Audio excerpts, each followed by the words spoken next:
Hello Red Earth Peeps! This is the time of the month na kailangan na natin magbayad ng utang. Actually, advance pa nga ako ng 6 days sa due date ko. Dapat ganun, hindi yung aantayin mo pa yung pinaka due date or yung kailangan ka pang singilin. Utang is not that bad, but we should also be a good payer. Even ang mga malalaking negosyante ay gumagamit ng utang in form of credit card or bank loan. We just have to use it wisely.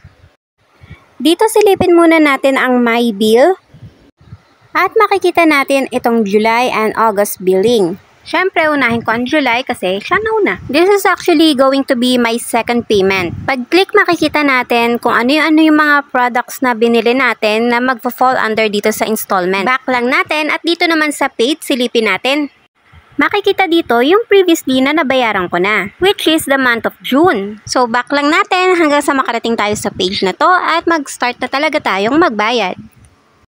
Nga pala, itong available credit na 9,580, yan yung available pa na pwede kong utangin or pag bumili ako ng product, hanggang ganyang amount pwede pa. Pero syempre, huwag mong gamitin kung wala ka namang pambayad at hindi mo naman talaga kailangan. So, balik na tayo sa pay bill. Ang due ko ay 901. Scroll mo lang kung gusto mo basahin kung ano yung mga products na binili mo. Or you can just click Pay Now. Then, select Payment Method. So, dito merong makikitang Shopee Pay Balance. 2 pesos na lang pala laman. But anyways, gagamit ako ng GCash.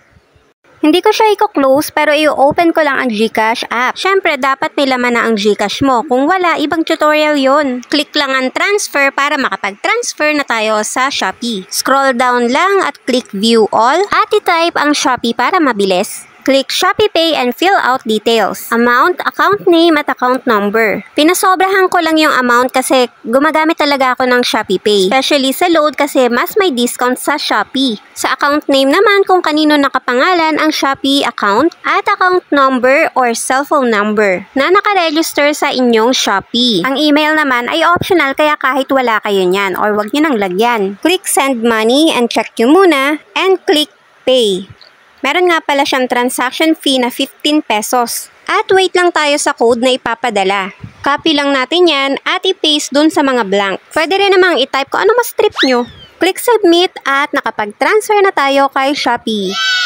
Pwede na natin i-close ngayon ang GCash. At balikan na ulit natin si Shopee. Ngayon may laman na ang Shopee Pay kaya pwede na natin bayaran.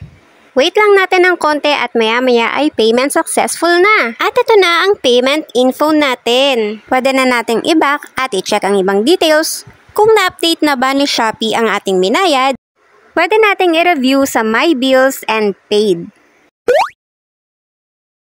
Dito agad-agad ay na-post na ang ating payment.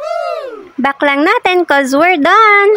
Next and last due date ko ay sa September naman. Kung may extra cash ay pwede rin mag-advance payment.